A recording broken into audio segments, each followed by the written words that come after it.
አርእስተ ዜና ከዓለም ባንክ በተገኘ ብድርና ድጋፍ በመቀለ ከተማ ከ2.2 ቢሊዮን ብር በላይ ወጪ ዘመናዊ የውሃ ፍሳሽ ማጠራቀሚያ ማጣሪያና ማስወገጃ ፋብሪካ ለመገንባት የመሰረተ ድንጋይ ፕሮጀክት ተቀመጠ።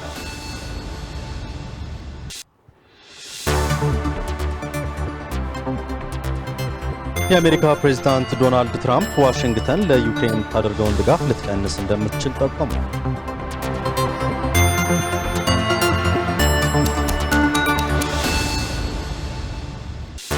ጤና ይስጥልን ተመልካቾች፣ ከትግራይ ቴሌቪዥን የሚተላለፍ የአማርኛ ቋንቋ ዜናችን አሁን ጀምሯል። ከዜናዎቹ ጋር በእምነት ሰለሞን ነኝ። በቅድሚያ ከዓለም ባንክ በተገኘ ብድርና ድጋፍ በውሃና ኢነርጂ ሚኒስቴር አስተባባሪነት በመቀለ ከተማ ከ2.2 ቢሊዮን ብር በላይ ወጪ ዘመናዊ የውሃ ፍሳሽ ማጠራቀሚያ ማጣሪያና ማስወገጃ ፋብሪካ ለመገንባት የመሰረተ ድንጋይ ፕሮጀክት ተቀመጠ።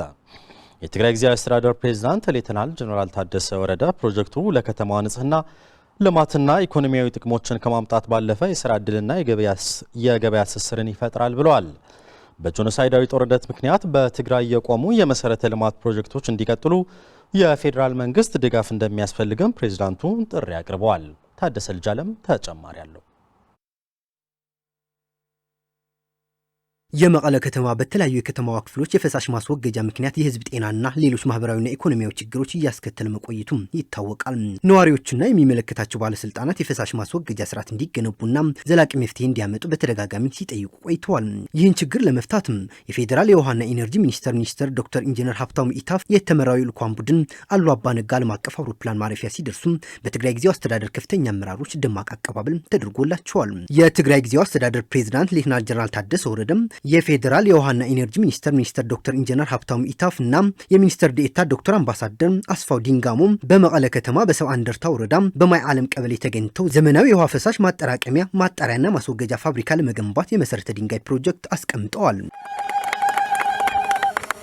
ከዓለም ባንክ በተገኘው ብድርና ድጋፍ ከውሃና ኢነርጂ ሚኒስቴር ጋር በመተባበር ከከተማዋ የሚወጣው ውሃ እንዲታከምና ጥቅም ላይ እንዲውል ጠንክሮ እንደሚሰራ የገለጹት የውሃና ኢነርጂ ሚኒስቴር ዶክተር ኢንጂነር ሀብታሙ ኢታፍ ፕሮጀክቱን በተቀመጠው የጊዜ ገደብ ውስጥ ለማጠናቀቅ የባለድርሻ አካላት ሚና ወሳኝ መሆኑን አክለዋል። እነዚህ ፕሮጀክቶች ዋና ዓላማቸው በየከተሞቹ ያሉ ፍሳሾች በአግባቡ ወደሚገባቸው ቦታ ተወስደው ማከም፣ ትሪት ማድረግ ከዛ በኋላ ደግሞ ችግር ሳያስከትሉ መያዝ እንዲያስችል መስራት ስራዎችን እየሰራን ይገኛለን። እነዚህ ፕሮጀክቶቻችን በበጀት ከደመርናቸው በጠቅላላው ወደ 8.5 ቢሊዮን ኢትዮጵያ ብር ወደ ክልሉ ይመጣሉ ወይም ይንቀሳቀሳሉ። ዛሬ የምናስጀምረው የመቀሌ ከተማ የፍሳሽ ማስወገጃ ፕሮጀክት ቅድም እንደተባለው 2.2 ቢሊዮን ብር በላይ ነው። ይህ ፕሮጀክት ቅድም በትግርኛ ክቡር ፕሬዝዳንታችን እንደሚናገሩት ትልቅ እድል ይዞ እየመጣ ይገኛል። አንዱና ወሳኙ የሥራ እድል ለወጣቶቻችን ያመጣል። የትግራይ ጊዜያዊ አስተዳደር ፕሬዝዳንት ሌተናል ጀነራል ታደሰ ወረደ ፕሮጀክቱ ለከተማዋ ንጽህና ልማትና ኢኮኖሚያዊ ጥቅሞች ከማምጣት ባለፈም የሥራ ዕድልና የገበያ ትስስር ይፈጥራል ብለዋል። በዋጋም በበጀትም ሲታይ ግዙፍ የሆነ ፕሮጀክት ነው እና ከሁሉም በላይ እዚህ ከተማ ከሁሉም በላይ ከጦርነት በኋላ እዚህ ከተማ ያን ያክል ማልቲ ቢሊዮን የሆነ ፕሮጀክት የፌዴራል መንግስት ይዞ እና በውሃና ኢነርጂ አማካኝነት እዚህ መቀሌ ከተማ እየጀመረ ላለው ግዙፍ ፕሮጀክት ያለኝን ምስጋና በጣም ከፍተኛ ነው። በጄኖሳይዳዊ ጦርነት ምክንያት በትግራይ ብዙ የቆሙ የመሰረተ ልማት ፕሮጀክቶች እንዳልተጀመሩና ከጦርነቱ በፊት ወደ ነበሩበት እንዲመለሱ በፌዴራል መንግስት የሚከናወኑ የልማት ፕሮጀክቶች ግንባታ መቀጠል እንዳለበትና ድጋፍ እንደሚያስፈልገውም ፕሬዝዳንቱ ጥሪ አቅርበዋል። እስካሁን ድረስ በጦርነቱ ምክንያት ቆመው ከጦርነቱ በኋላ ያልተጀመሩ የመንገድ ፕሮጀክቶች እጅግ ብዙ ናቸው።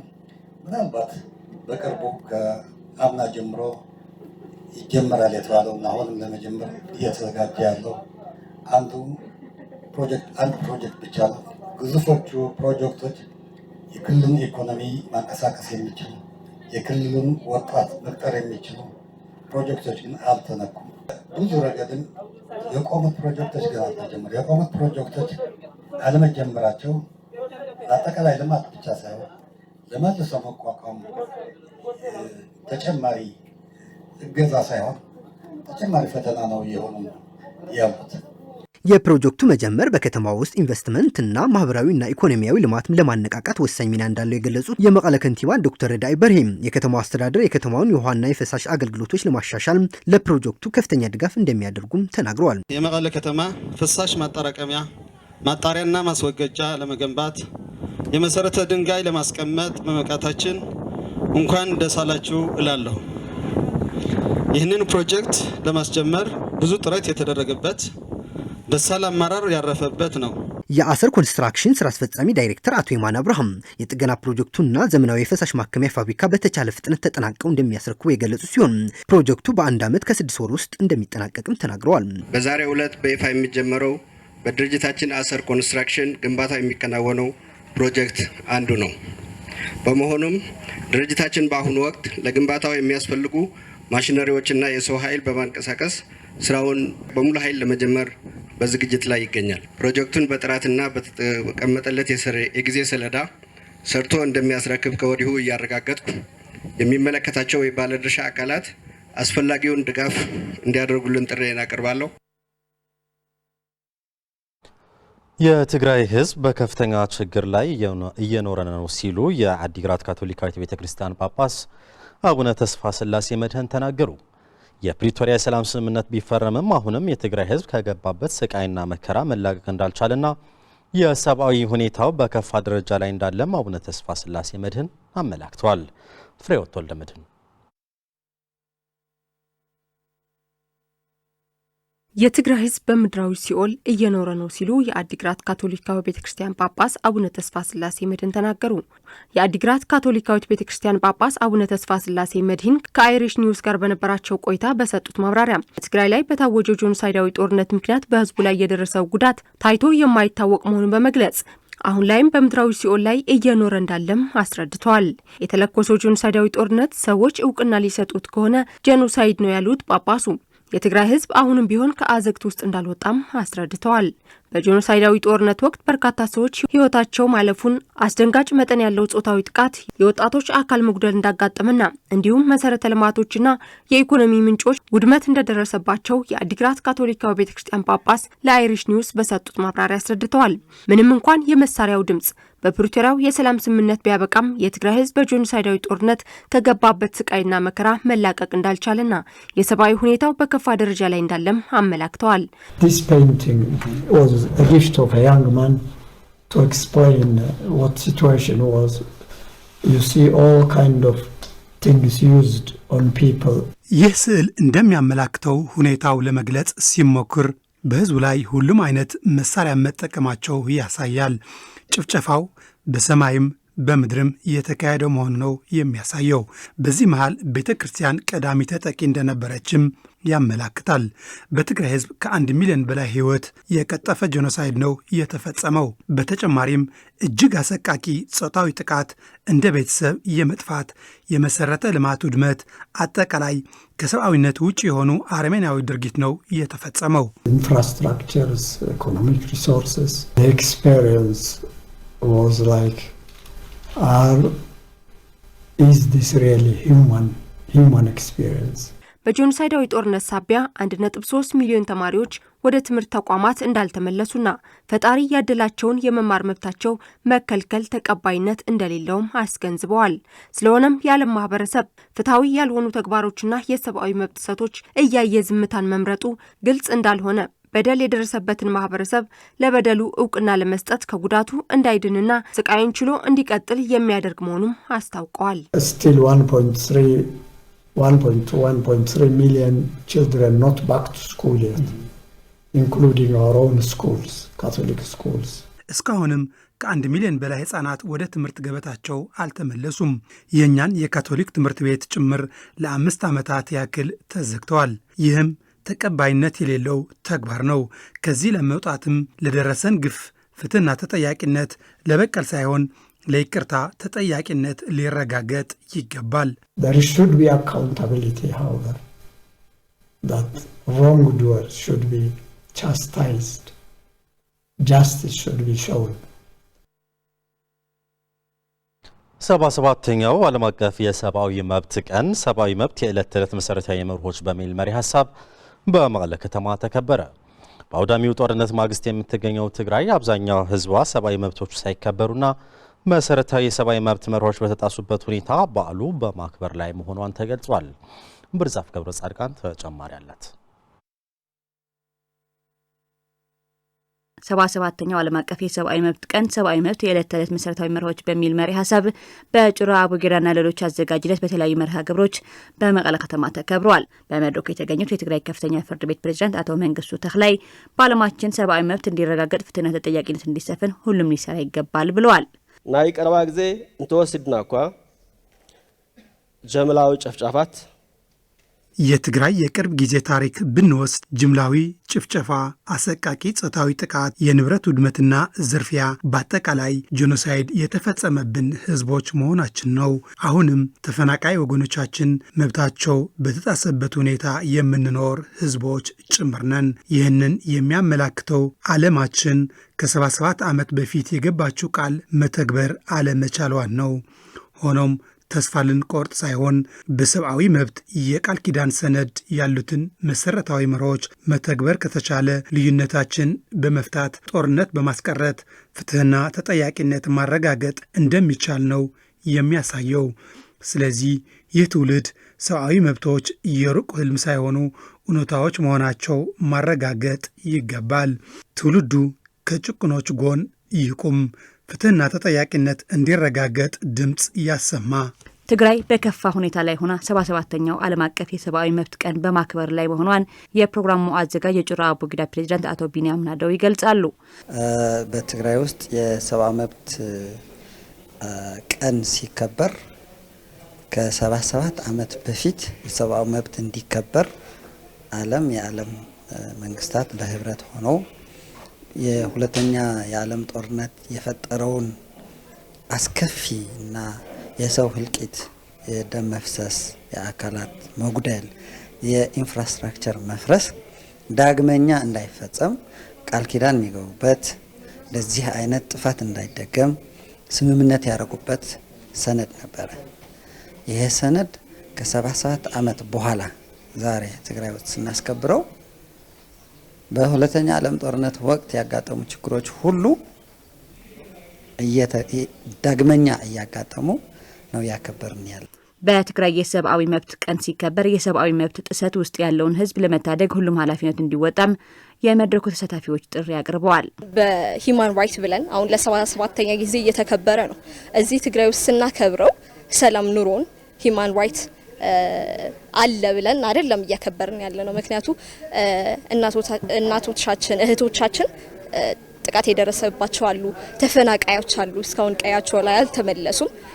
እነሱ እያሰብን አሁንም ሴቶቻችን እናቶቻችን ፍትህ እንዲያገኙ ተፈናቃዮች ወደ ቀያቸው እንዲመለሱ በማሰብ ነው እያከበርን ያለ ነው። አሁንም ሴቶቻችን ፍትህ እንዲያገኙ ሂማን ራይት አት ዘ ሆል ትግራይ ውስጥ እንዲከበር አሁንም በአሁን ባለንበት ድህረ ጦርነት ስለ ሰብአዊ መብት ስናወራ ያለፈውን አልፈዋል በቃ ታሪክ ነው ብሎ ተረስቶ የሚቀር ሳይሆን ለፍትህ ድምጻችን የምናሰማበት ብዙ የተጎዱ ሰዎች አሉ፣ ብዙ ሰው አጥተናል። ስለዚህ ፍትህ የምንጠይቅበት ነው መሆን ያለበት። ምክንያቱም ሰብአዊ መብት ስንል ያለፈውን የተጎዳው እንዲካስ ፍትህ እንዲያገኝ ለወደፊት ደግሞ እነዛ ነገሮች እንዳይደገሙ በዚህ ዙሪያ የተሳተፉና መከላከል ያልቻሉ ተቋሞች ደግሞ እንዲሻሻሉ በአጠቃላይ የሽግግር ፍትህ ትግበራ ተጎጂዎች ማዕከል ያደረገ ተጎጂዎች ትርጉም ባለው መልኩ እንዲሳተፉ የማድረግ ግዴታ አለብን ማለት ነው። በጄኖሳይድ ጦርነቱ ከፍተኛ ውድመት ያስተናገደው መቀሌ ዩኒቨርሲቲ ችግሮችን በመቋቋም የማህበረሰቡ ችግር ለመቅረፍ በርካታ ጥናቶችና ምርምሮች እያከናወነ መሆኑን ገለጸ። የፕሪቶሪያው ሰላም ስምምነት በመተግበር ተፈናቃዮች ወደ ቀያቸው መመለስ እንደሚገባም ተገልጿል። አሰፋ ካሳ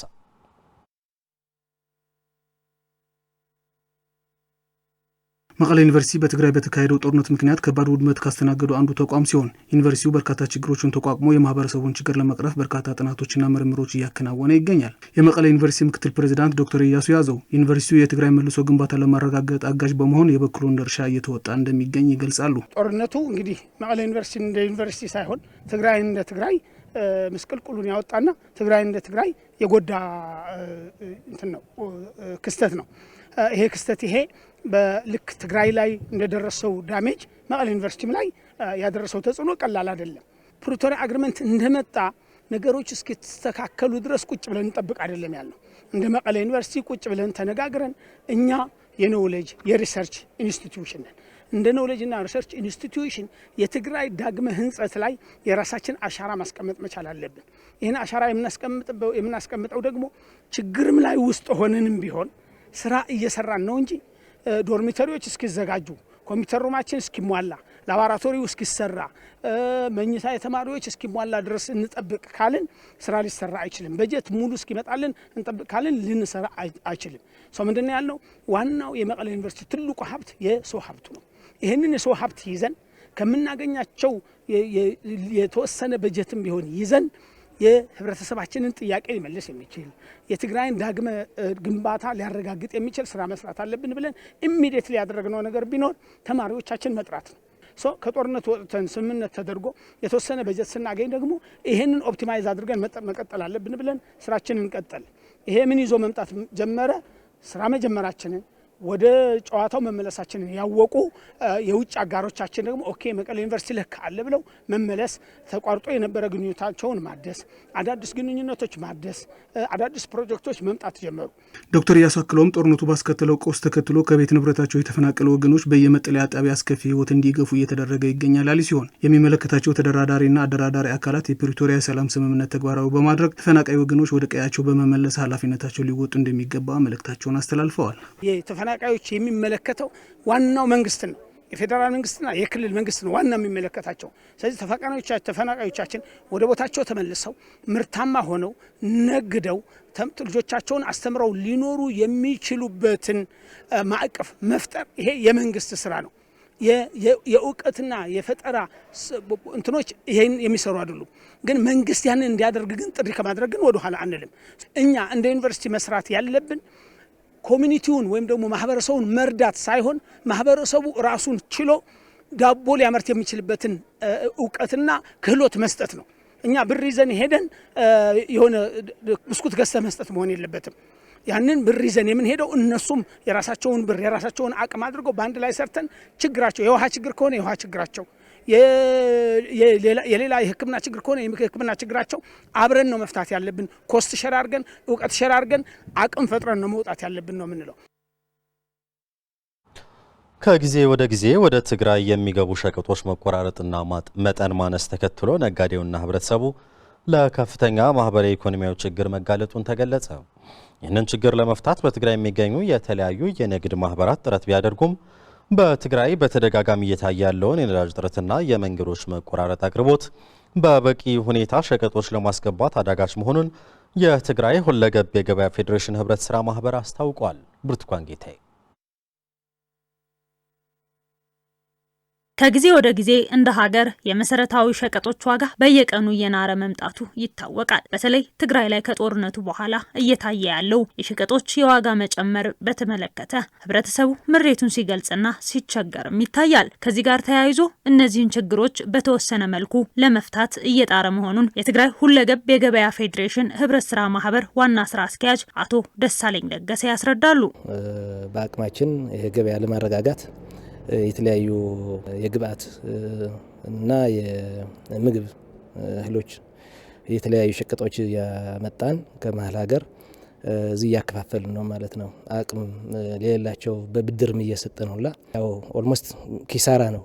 ግን ዋናው የኛ አላማችን ህብረተሰቡ ማገልገል ስለሆነ ይሄ ጊዜም ማሸጋገር አለብን ብለን ስለተነሳን የህዝብ ማህበርም ስለሆነ በዚህ እየሰራን ነው።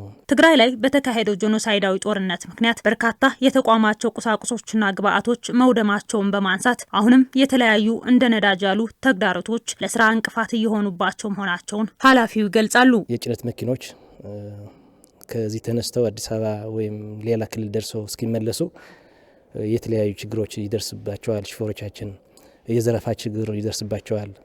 በዛ ላይ ደግሞ ነዳጅ እጥረትም አለ። በተለይ ትግራይ ውስጥ ከመቀሌ ወደ ተለያዩ ወረዳዎች እነዛ ሸቀጦች ለማከፋፈል ስንንቀሳቀስ በብላክ ማርኬት ወይም ደግሞ በጥቁር ገበያ ነው እየገዛን እየሰራን ያለውና ሸቀጦቹ ከጦርነት በፊት የነበረውና አሁን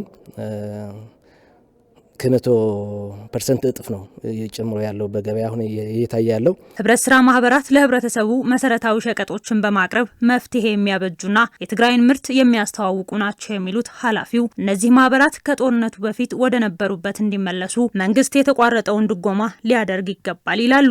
መንግስት እነዚህ ማህበራት መደገፍ አለበት። ተመልሰው ወደ ነበሩበት ከጦርነት በፊት ወደ ነበሩበት ተመልሰው ያንን ስራ እንዲሰሩ የግብርና ግብአቶች እንዲያቀርቡ ከግብርና ምርት የተገኙ ሰርፕለስ ምርቶች ደግሞ ወደ ገበያ እንዲያቀርቡ እንዲታገዙ ነው መልእክት ማስተላለፍ የምፈልገው። ኃላፊው በመጨረሻም የፌዴራል መንግስት ከጦርነቱ በፊት የነበረ የገበያ ትስስርና የሸቀጦች አቅርቦትን በሚመለከት አሁንም መፍትሄ ሊያበጅለት ይገባል ብለዋል። ከዚህ በፊት የመሰረታዊ ሸቀጦችም ከንግድ ሚኒስቴር ዘይት፣ ስኳር በእኛ እንዲከፋፈል ይደረግ ነበር። እሱም የለም አሁን ማለት ነው። ስለዚህ የገበያ እና የንግድ ትስስሩ ከፌዴራል የነበረው አሁን የለም። እሱም ቢፈታ ከጦርነት በኋላ ላለው ህዝብ ጦርነቱ ላጎሳቆለው ህዝብ ወይም ገበያ ለማረጋጋት ትልቅ ሚና አለው ብዬ አስባለሁ። በመጨረሻ የአሜሪካ ፕሬዝዳንት ዶናልድ ትራምፕ የአውሮፓ ሀገራት መሪዎችን ደካማ በማለት ወቅሰው ዋሽንግተን ለዩክሬን የምታደርገውን ድጋፍ ልትቀንስ እንደምትችል ጠቆሙ። አሜሪካ ከዚህ በፊት በአፍሪካ ትከተለው የነበረው ፖሊሲ ዳግም በማጤን የአፍሪካ ቀንድ ሀገራት ከሀገሪቱ መልካም ግንኙነት ከፈለጉ ግጭቶች ማስወገድና ሰላም ማስፈን እንዳለባቸው ይገደዳሉ ማለቷ ይታወቃል። ለቢቢሲ ዘገባ ማዕድ ኃይለ። የአሜሪካ ፕሬዝዳንት ዶናልድ ትራምፕ የአውሮፓ አገራት መሪዎችን ደካማ በማለት ወቅሰው ዋሽንግተን ለዩክሬን የምታደርገውን ድጋፍ ልትቀንስ እንደምትችል ጠቆሙ። ከአሜሪካው ፖለቲኮ ዲጂታል ጋዜጣ ጋር ሰፊ ርዕሰ ጉዳዮችን የዳሰሰ ቃለመጠይቅ ያደረጉት ትራምፕ የአውሮፓ አገራትም በመበስበስ ላይ ያሉ በማለት ወርፈዋል። ይህ አገራት ስደትን መቆጣጠር ወይም ዩክሬን ከሩሲያ ጋር የገባችበትን ጦርነት ለመቋጨት ጥብቅ እርምጃ አልወሰዱም ብለዋል። ዩክሬን እስከምትወድቅ ድረስ እንድትዋጋ አድርገዋል በማለትም ከሰዋል። የአውሮፓ መሪዎች አሜሪካ መራሹ የሰላም ጥረት በፍጥነት መፍትሄ ለማምጣት ሲል የአህጉሩን የረዥም ጊዜ ጥቅም ይጎዳል የሚል ፍራቻ አላቸው። በዚህም የተነሳ አሜሪካ ጦርነቱን ለማቋጨት በምታደርገው ጥረት ውስጥ ያላቸውን ሚና ለማሳደግ ሞክረዋል። ለትራምፕ ንግግር ምላሽ የሰጡት የዩናይትድ ኪንግደም የውጭ ጉዳይ ሚኒስትር ዩቬት ኩፐር መከላከያ ላይ የሚደረገውን ኢንቨስትመንትና አህጉሪቱ ከዩክሬን የምታደርገው የገንዘብ ድጋፍ በመጥቀስ አውሮፓ ውስጥ የሚታየው ጥንካሬ መሆኑን አስገንዝበዋል። የውጭ ጉዳይ ሚኒስተሯ አክለውም ትራምፕና የዩክሬን ፕሬዝዳንት ቭላዲሚር ዘለንስኪ በመጥቀስ ለሰላም እየሰሩ ነው፣ ፕሬዝዳንት ቭላዲሚር ፑቲን እስካሁን ድረስ በድሮንና በሚሳኤል ጥቃት ግጭቱን የበለጠ ለማባባስ እየፈለገ ነው ብለዋል። ትራምፕ የሰላም ስምምነት ላይ እንዲደረስ ለማድረግ ሲሉ ፕሬዝዳንት ዘለንስኪ ላይ የሚያደርጉትን ጫና አብራርተዋል። የዩክሬኑ ፕሬዝዳንት ግዛቱን ለሞስኮ አሳልፎ እንዲሰጥ እየጎተጎቱም ይገኛሉ። ዘለንስኪ ማክሰኞ ዕለት በኤክስ ገጻቸው ላይ ባሰፈሩት ጽሑፍ ዩክሬንና አውሮፓ ጦርነቱን ለመቋጨት ወደሚያስችል እርምጃ የሚወስዱ ሁሉም ክፍሎች ላይ በንቃት እየሰሩ መሆኑን ተናግረዋል። የሁለቱ አካላት የሰላም እቅድ በአሁኑ ሰዓት ይበልጥ እንደዳበረም አክለዋል። የሰላም እቅዱ ረቡዕ ዕለት ለአሜሪካ ይቀርባል የሚል እምነት እንዳላቸው ለጋዜጠኞች ተናግረዋል። ትራምፕ በአውሮፓ ላይ አዲሱ ትችታቸው ያሰሙት የአውሮፓ መሪዎች በዩክሬን የሚደረገው ጦርነት ለማስቆም ስለሚደረገው የጋራ ጥረት ለመወያየት በለንደን ከተሰበሰቡ ከአንድ ቀን በኋላ ነው። አውሮፓ ጦርነቱ እንዲቋጭ ማድረግ ትችል እንደሆነ የተጠየቁት ትራምፕ ያወራሉ ግን አይፈጽሙም፣ ጦርነቱ ደግሞ እንዲሁ መካሄድ እየቀጠለ ነው ብለዋል። ይህ በእንዲህ እንዳለ አሜሪካ በአፍሪካ ቀንድ የሚከሰተው ግጭት ለመከላከልና ለመፍታት አዲስ ስትራቴጂ እንደምትከተል አረጋግጣለች። አሜሪካ በአዲሱ የስትራቴጂ ሰነዷ መሰረት በኢትዮጵያ፣ ኤርትራና ሶማሊያ ሀገራት ያለውን የማያቋርጥ ግጭት ያመላከተ ሲሆን ግጭቶች መከላከልና መግታት ማዕከል ያደረገ ዲፕሎማሲ ካልተከተልን ነገሮች ሊባባሱ ይችላሉ በማለት የፖሊሲውን አስፈላጊነት መግለጿን ይታወሳል። ተመልካቾች ዜናዎቻችን አብቅተዋል። ስለተከታተላችሁ እናመሰግናለን። ሰላም።